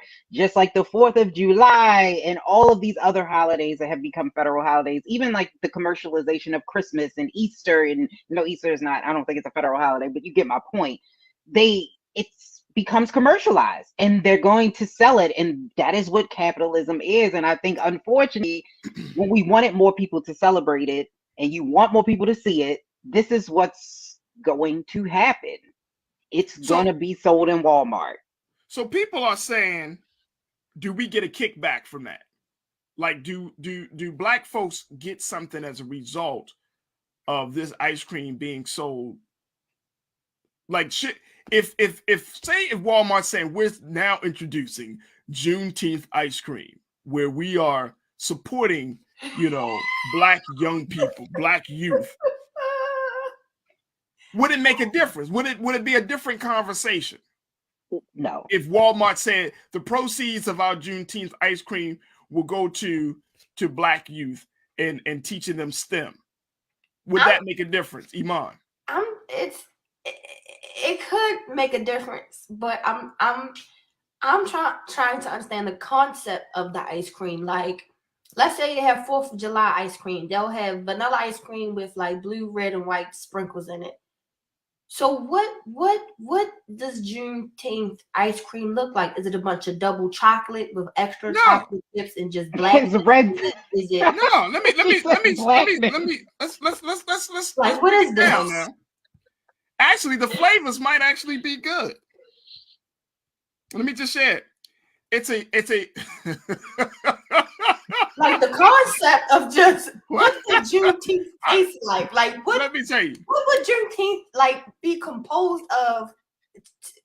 Juneteenth is composed of a swirl of red velvet and cheesecake. That's what this ice cream flavor is. Red velvet and cheesecake. So a lot of people were upset by that too, because they said it should have been butter pecan or maybe vanilla, since that was created by. Hold on. What is this thing that Black people have? What do we have with butter pecan? I love some damn butter pecan. I hate butter pecan. Do you? Yes, I do. Yeah, I'm not a butter pecan. I know I'm gonna lose my. I know people Black. Every time you think about a Black person, be like, yo, you give me some of that butter pecan. Be like, mm-hmm. You take you to sit in butter pecan in their ice cream. Like, come on, bro. But it has some historical meaning to it. So maybe they should have got Black people to, when they did this, maybe they should have had more Black people in the room. Honestly, I don't think that would have made a difference. I think some people would have just been upset just in general to see this commercialized. But then again, the people in Texas, where this thing, it became a big thing, wanted to see this. So who am I to say that you shouldn't celebrate it on a mass scale? This is what they wanted. Yeah, like I can say I'm not. I can't find offense in this. Like, it's like, really? Okay, why? I understand it being commercialized suddenly and celebrated suddenly because of the federal holiday. That could be offensive, but like, I'm not mad at the concept of creating ice cream celebration of Juneteenth. Like, I'm trying to figure out where to be upset at. Like, here's the thing. Like, I think here for me, I think the offense is, if this is supposed to be, this is not just a holiday of ritual. This is like a holiday of historical. It's like a historical moment, right? This is a major, quote unquote, a major time in American history. Correct. Where you're talking about the last of our people who have been enslaved are finally free. That's a significant moment, right? Correct. According to the American history. So what we asked for, though, like we asked for freedom, not ice cream. That's right. But we actually celebrate it on a bigger scale. Like if we start seeing Juneteenth flags and how they commercialize 4th of July. But the 4th of July is not purported a black holiday. It's not. Right. So for example, like if we saw, and I mean, we see this, I think we see this with Black History Month. I think companies have gotten a lot better in celebrating Black History Month. But if you saw a company be like, hey, come down to your local mattress discounter where we got that Black History mattress just for you, and while you're at it, you can make some black babies. You'd be like, what the hell?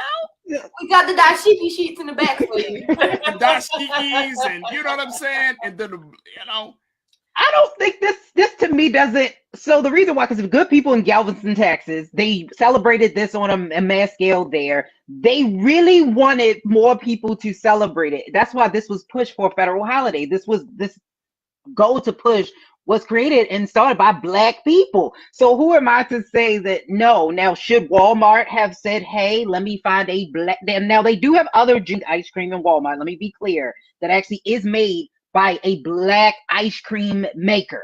But you know how Walmart does. They always got to have a name brand, and then they got to have great value. Mm-hmm. Right. So I guess they was given, you don't have, it was given the pennies. Ben & Jerry's didn't do it. So Walmart said, hey, Ben & Jerry's, y'all can't do it. Y'all can't, Briar's, y'all can't do it. Turkey Hill, y'all can't do it. All right, bump it then. We got it. Now, look, let me... Janine checked in. Look, I don't like Janine sometimes because she always thinks she's funny. Go ahead, Janine. Janine said it gotta be strawberry chocolate and mint chocolate chip, red, black, and green. Janine, please stop. That combo.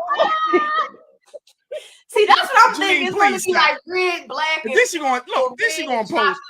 Hey, Hey, butter pecan from Turkey Hill is the shit. Take his black card. No, It is that. Listen, you don't eat. I'm gonna take it, Janine. No. I'm gonna take it. Give it to me. I need it mailed by Saturday. No I one need likes butter pecan. No, nobody. No, we Black. It's butter pecan. No. Here's the thing. What I think is going to be the problem is that it opens the door. So if you have Juneteenth ice cream, then haven't seen the napkins in the plates for what's us? happening from being like, hey, we know Black people love sweet tea, Juneteenth sweet tea. I'm glad it wasn't watermelon. Now, if it was watermelon, I would have been like, now, that's still we got. Now, can we check this out, and then check this out, because I love watermelon. So I don't know. Like, I do too. I love watermelon. So if somebody said we having a Juneteenth holiday, sale, and watermelon chicken is on sale, no, that's twist just a little bit. That's offensive. Yeah. That's offensive. If let me ask you this question. Let me ask y'all this question. If a Black store were to have a Juneteenth sale, like a Black food market, and I don't know, they might be very, they're not too many Black food markets, but Black food markets say, hey, we got a Juneteenth sale. Would that make a difference? I think a Black market, a Juneteenth sale. Yeah. I don't see, because like I said, I'm on the other side of it. This is what we kind of asked for, like the people who wanted this to be mainstream, this is what we got. And there actually is, when I was looking, there actually is a Hanukkah ice cream. That's capitalism. I'm so sorry. It said it in the comments. She says they stay appropriating our culture. There's no Hanukkah Passover ice cream. Unfortunately, capitalism is terrible. Like, they're gonna capitalize. No. It's not just terrible. But Black folks, our struggle has always been diminished, and we become the butt of the jokes. We do. I do agree with that. I do agree with that a lot of the times the things that come out for us, it seems rushed or not. We were not consulted. So then the stuff comes out and it's like, well, this doesn't really stand for, because if they were going to do it, at least talk to the people in Galveston and say, what flavor should this have been? What flavor are the flavors in the foods that you eat on Juneteenth? What are the like? I think they should have done that and gone above and beyond instead of saying. John, yeah, but to at least to your point, I don't think we should have any type of cookouts on Juneteenth. I don't think we should make it like that. Why? Huh? What should We should have. I think Juneteenth is probably one of the very few holidays where we don't have to quote unquote go into celebration mode, but we should be in education mode. We should be like teaching our babies about the transatlantic slave. They don't know about slavery. They don't. Trust and believe. Who don't know about slavery? Now I'm talking about en masse. I think it's the perfect opportunity to be like, all right, y'all. July 4th, we always celebrating. Memorial Day, we celebrating. Birthdays, we celebrate for 2 years straight. You know what I mean? Depending on whose birthday it is. That is facts. You feel what I'm saying? Like, we always in celebration mode. And part of me is just like, yo, we don't have to celebrate. Let's celebrate by teaching these babies. These babies really don't know about the transatlantic slave trade. And I think we do a disservice by allowing this to be like, yeah, what we celebrating, mommy? What we celebrating, daddy? We you know, shit. Black people were free, and it's like they have no connection. But that's what Juneteenth is, though. Like it was a celebration. They did. That's what it was. After it was a celebration. I know. Go ahead, Iman. Go ahead. I say we can do both. Both. It can be a celebration because that's what it was originally. Juneteenth was a celebration. Now we all aware that we are free. We are now. Everybody's gotten the news that we're free. Okay, cool.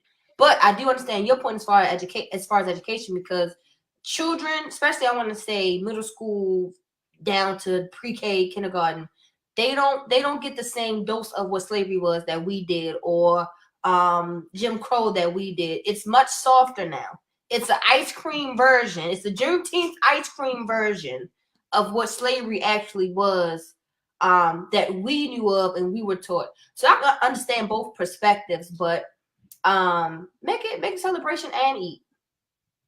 I found out a black man eating macaroni and cheese like 2 weeks ago. So I say celebrate and eat. Yeah, but my thinking is, we always celebrating, and I get it. I'm trust and believe. I'm not trying to rain on anybody's parade here or anybody's picnic, but I'm just saying, when do we start educating? You know what I'm saying? Like what holiday outside of Black History Month, right? Most of us Black children, they know February is Black History Month. But if we want to drive home the point that Black history is every day of the year, and then this holiday comes around, then it's like, okay, because case in point, when Memorial Day comes around, do we talk about Black soldiers? No, most likely we don't. We just see it as a day off. When 4th of July come around, do we talk about Christmas addicts? No. Some of us probably don't even know who Christmas addicts is. Right. Definitely don't celebrate. You know what I'm saying? Like we not. If these major holidays come around, this could be this is revolutionary. I'm thinking that when these major holidays come around for the country, that is also an opportunity for us to have some different conversations with our children and with each other. I mean, out of all the things, all of the ways that we can kind of, like, this country is saying, okay, Juneteenth, the end of slavery, of chattel slavery and all of these things, like, our level, it should be a day where we really edify the ancestors. It should be a day where we really educate. And I'm not trying to say there's no celebration in that, but one, this was like 2 years after the institution was officially over, right? Right. So a lot of our people were still left in that situation.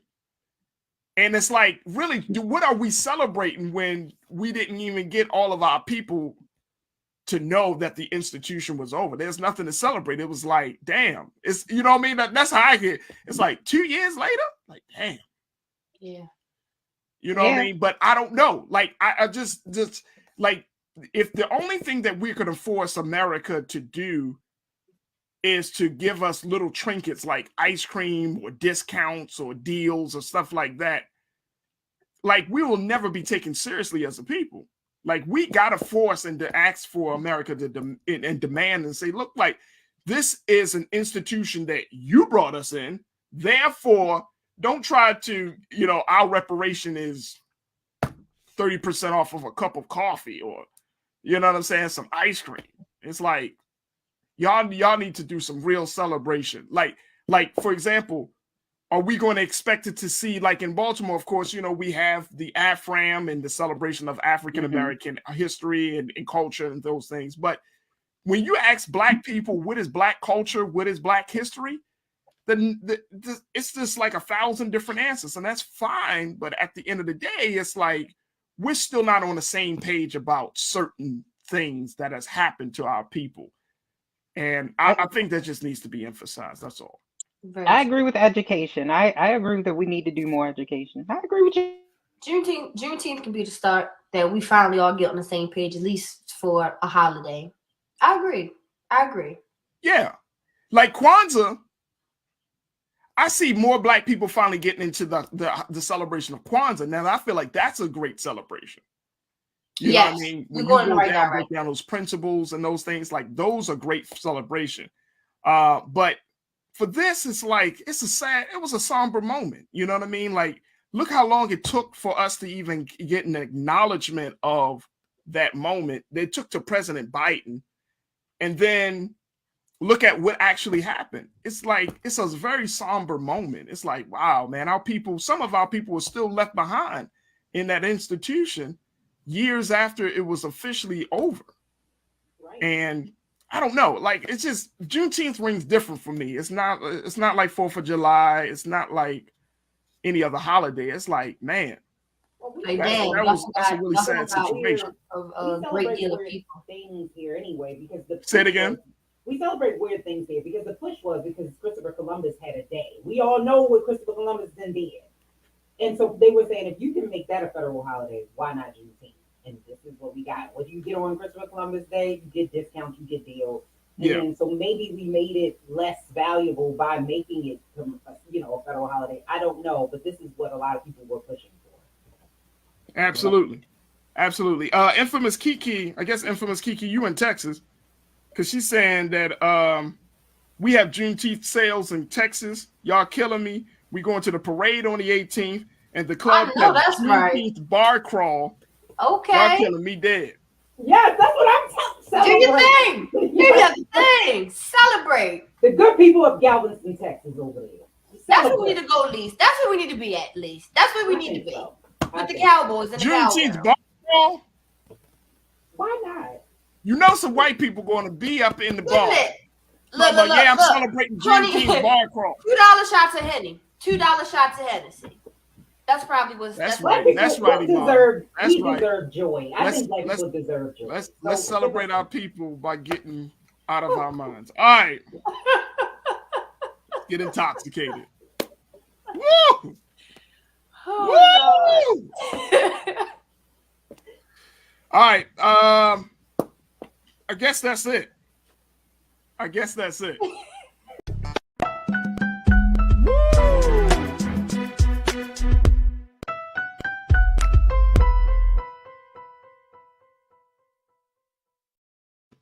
Folks, imagine this. A friend of yours, or really a colleague, has invited you to her wedding. Now, you know this colleague because you guys have, work in the same circles. You are a business owner. She's a business owner. And, you like her. You trust her. And when she invites you to the wedding, you feel honored. You feel happy. You feel like, you know what? This is not just a business relationship, but this is also leaning and working toward a personal relationship. You get to the wedding, and guess what? The wedding is beautiful. It's on the outskirts of Orlando, Florida. You're seeing the water. It's a beautiful day. The sun is shining. Everything seems picturesque. The spirit of everyone there is high. People are excited. Your friend is the bride of this wedding. And she is absolutely gorgeous. Everything is laid out. You can tell that money has been spent. All the details have been considered. So once the proceedings go forward, you're just looking forward to having a great time. The nuptials are said, the kiss has happened, and guess what? It is time to have fun. So all of these things are happening. And you're thinking to yourself, what a great wedding. What a beautiful expression of the union of my friend and her husband. Where is the food? That's what you're thinking next. Where is the food? So when it finally comes down for the food to be served, it looks delicious. The perfect type of food for a perfect day. You have bread, you have pasta, you have all of the trimmings of some great food. And in a matter of moments, everything changes. People, even though there's a DJ playing music, even though the weather is nice, the venue is laid out beautifully, people eat a couple of bites of the food and they just sit there. No one's on the dance floor. No one's snapping their fingers or tapping their feet. They just sit there after eating a few bites of food. And then you feel it. Your mind takes you into a place that you never thought you would be. Essentially, you're high. This is just the situation that happened to one woman who was invited to her friend's wedding. She was given the opportunity to be a part of this beautiful union. And then when the food came out, she got high. 60 to 70 people got high at a wedding that happened back in February. And it is now just being discussed. And it's not just a typical high. Whatever the food was laced with, the cannabis that was used to be in the food takes people over. Men, women, elderly, and there were even some children that were present at the wedding, but they're still trying to figure out if children took in the food. This is the scenario, folks. I want to bring back culture crew member Shaquaya McKenzie as we talk about the unfortunate, crazy circumstances of one lady by the name of Miranda Katie, 38 years old, as she attended this wedding on February the 19th outside of Orlando, Florida, where guests fell ill soon after eating a dinner of salad, pasta, and lasagna that had been cooked with marijuana. What? Like, Shaquaya, part of me, when I was trying to figure out whether we should have a discussion about this story, I was like, Faraji, what do you want this story to be? What should the conversation be? And I said, okay, let's have a conversation about what should be the punishment. Mm-hmm. And can you, here's what I'm posing, folks. How do you trust after you've been violated like this? This is a woman, Miranda Katie. This is what she said about her experience of going to her friend's wedding. And her friend, and check this out, folks. The fact that the food was laced with marijuana, the bride knew. And she conspired with the caterer.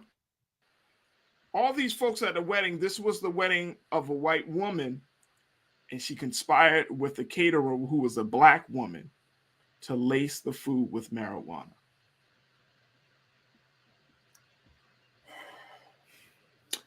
Keenan, can we put up what Miranda Katie said? She said, quote, we're all at events and gatherings regularly talking about her relationship with the bride. She said, crossing paths monthly, quarterly is a regular thing in this town. The bride has a great energy and vivacious personality. It was pretty traumatic, emotionally traumatic. She said, I'm the type of person to walk into a room and everyone's my friend. To be violated this way from someone you like and trust is really hurtful. I didn't have an option or say. Even if people avoided things like the olive oil, it was still in the bread, in the pasta. Shaquaya, There are a few things what that the I'm hell taking would you apart. do? There's Huh? a few things I'm taking apart, and I'm just gonna give it to you as it's coming to my head. If it was this potent, nobody tasted it. That's one. Two, back up for a second. Talking about punishment and consequences. If the bride requested this order from the caterer, I do not think the caterer should be held responsible. Though I understand the statute of tampering with a federal one scheduled drug carries up to a maximum of 30 years in prison. It doesn't matter who did it, who commissioned who to do it, who paid who to do it. It was done by the Black woman. So I hope when people hear me, they're not thinking that I'm petitioning a consequence for the caterer because she's Black. I am just thinking of the conditional responsibility that lays at the feet of those who invited the guest to have this meal and have this experience, which is interesting for me. The bride was arrested, but not the husband. So that indicates that the bride conspired in her mind.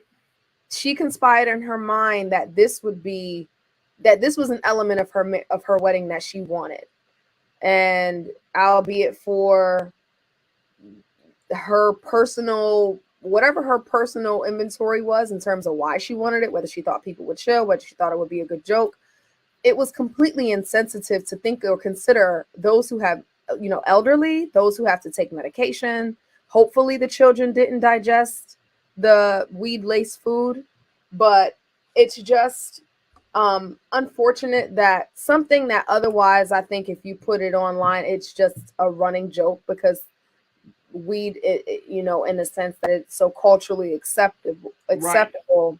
Right. There's this idea that there's no big deal, but when you smoke weed versus when you ingest weed, and depending on the type of weed it is, it can be a very extreme experience. People, weed does alter your heart rate. There can be, depending on the strain of weed, there can be hallucinogens, certainly paranoia, and anxiety. And so, check this out, and Shaquaya, to that point, like, I think you hit the nail on the head, because that's one of the reasons why I was like, okay, how should we have this conversation? Because marijuana, cannabis, is so culturally acceptable right now. We've talked about that, right? We're literally talking about a substance that is being discussed to be legal in this country, which may be soon, right? But the fact of the matter is, I didn't see this story as a cannabis story as much as it is about trust and the violation of trust. Agreed. I think it is. You know what I'm saying? Yeah, like suppose it wasn't cannabis, but something much more severe. Could have been some sort of LSD. Right. You know what I'm saying? Or something more topically acceptable, like ibuprofen, but I still don't want someone crushing up ibuprofen in my food and giving it to me without telling me. Giving it to me, for one, without me knowing. Right. And then for two, I mean, you got 60 to 70 people at this wedding. Like I said, men, women, elderly, and children. You putting this, I mean, you cooking the lasagna, the salad got it. She said the olive oil every element, every part of the menu. No, it was a completely infused meal. Completely infused with cannabis. And it's like, what were this caterer and this bride, what the hell were you thinking? I question if the caterer asked if the guests would know. Presumably, if I'm a caterer and a bride commissions me to be the vendor for her wedding, and she specifically requests an infused meal, it is my assumption that she has the waived rights of her guests. It is incumbent upon me to check, but it is my assumption, right? Because it's such a bizarre request to make a meal for 70 people at a wedding for it to be infused. One, that's not cheap. And two, I would assume that there is agreement to this, or that it is okay. And it just is, it's just wrong. You know, on behalf of the guest, I'd like to assume it's okay for me to say they'll never be attending any of her events again if she is not sent to prison. Right. Oh, she's facing jail time. Definitely. But I think that it will invoke in them, you know, respectfully, paranoia and or skepticism about other large events they would attend, which is just not fair because it's trauma, you know. So and that's the other part about it. Like and I know some people might push back on this. Mm-hmm. Potlucks.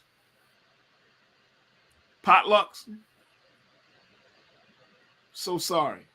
I don't trust potlucks. I can't do it. I don't trust potlucks for. I can't do it. You know what I'm saying? Like, I'm at a point right now because my body is the way my body is set up, Shaquaya,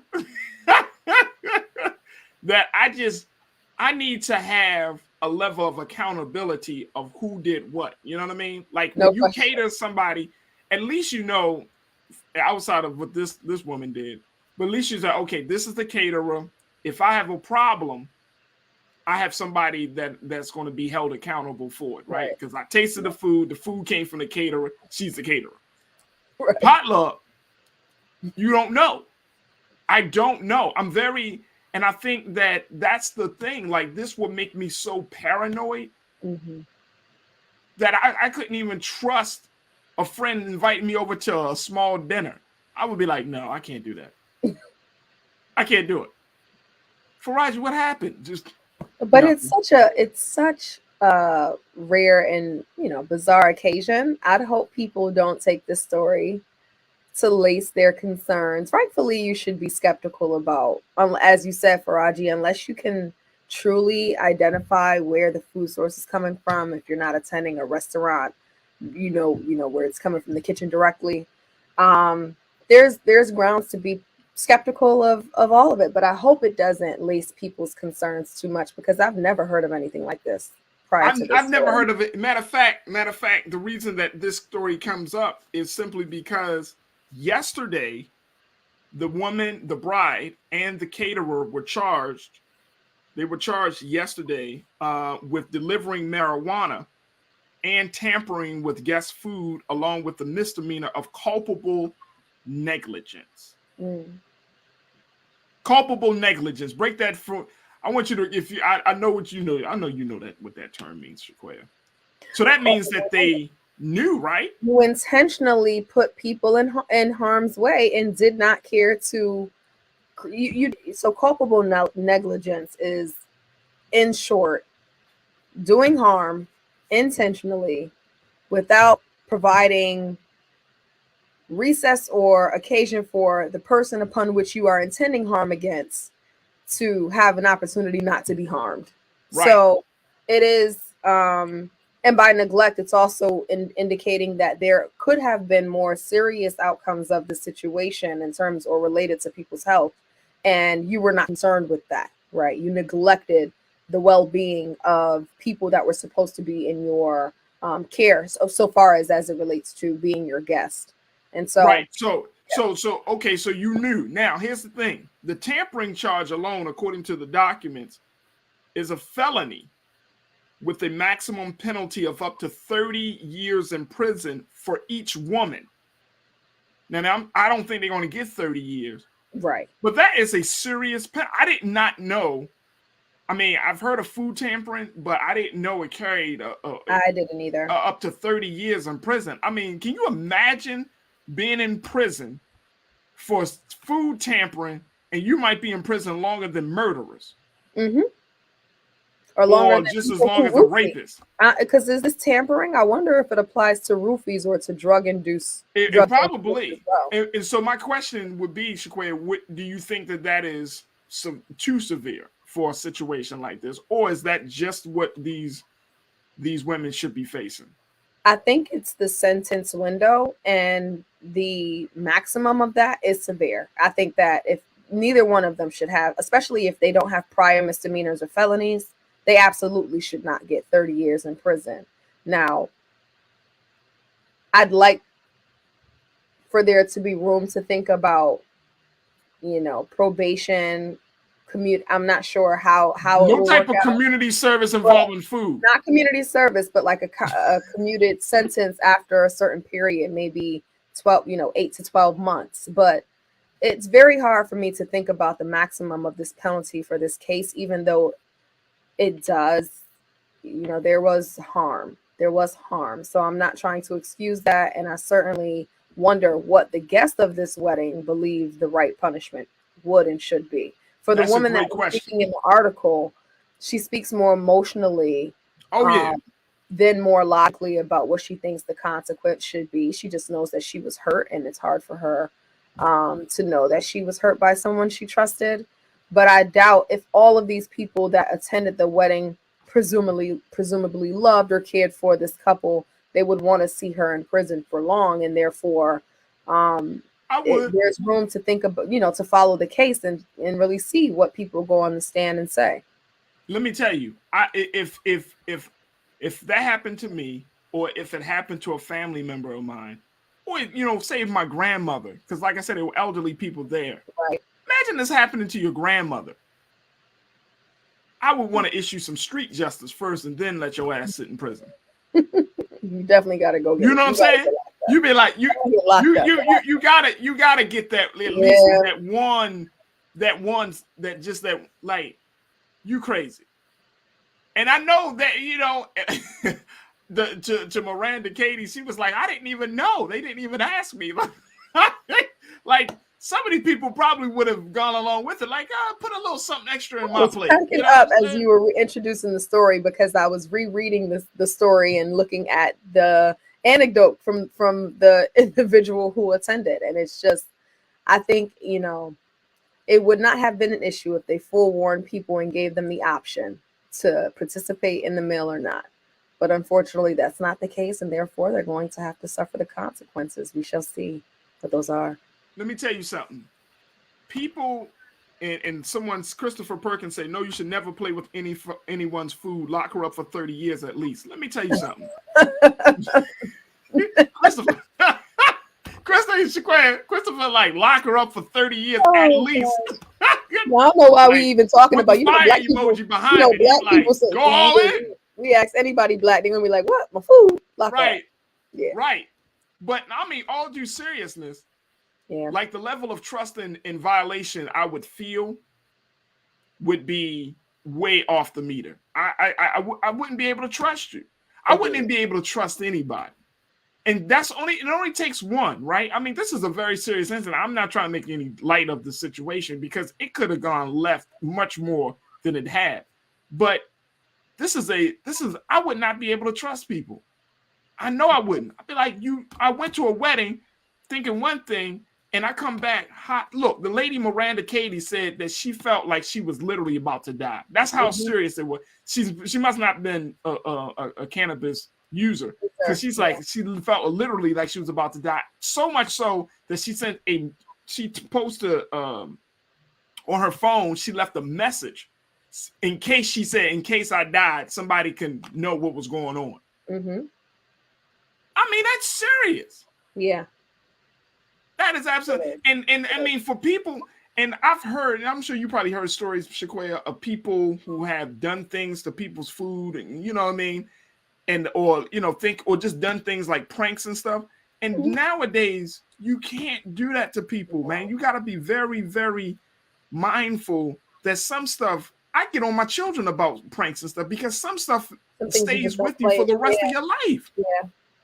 You know what I mean? You because you tap into a certain, like, you can create a fear, or you tap into somebody's fear when you do certain things like that. And that's the very serious side of it. That's the very serious side of it. It is. I pulled a really bad prank as a kid one time, and it scarred me for life to know how not to play with people. And it was with food, ironically, but not used correctly. So I'll leave spirit. Right. But there's what you did it leave a scar on the person you pranked?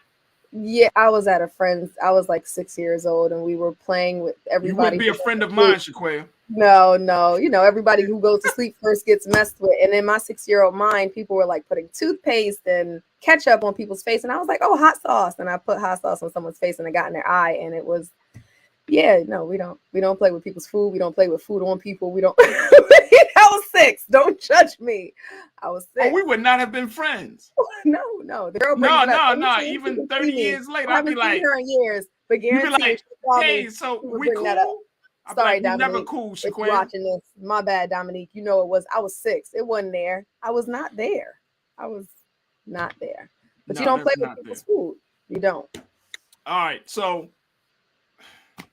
I hope Miranda, Katie, and all those folks that went to the wedding of this lady, of this bride, really find. I mean, seriously, I hope they are all right. But more importantly, don't lace people's food with cannabis. I think that should be I feel like that should be pretty obvious. But I just want to make sure that for any watcher out there, don't lace anybody's food with cannabis. Yeah, no, it's just don't not do those things. Don't lace people's food with nothing other than flavor and good seasoning. That's all I'm gonna say.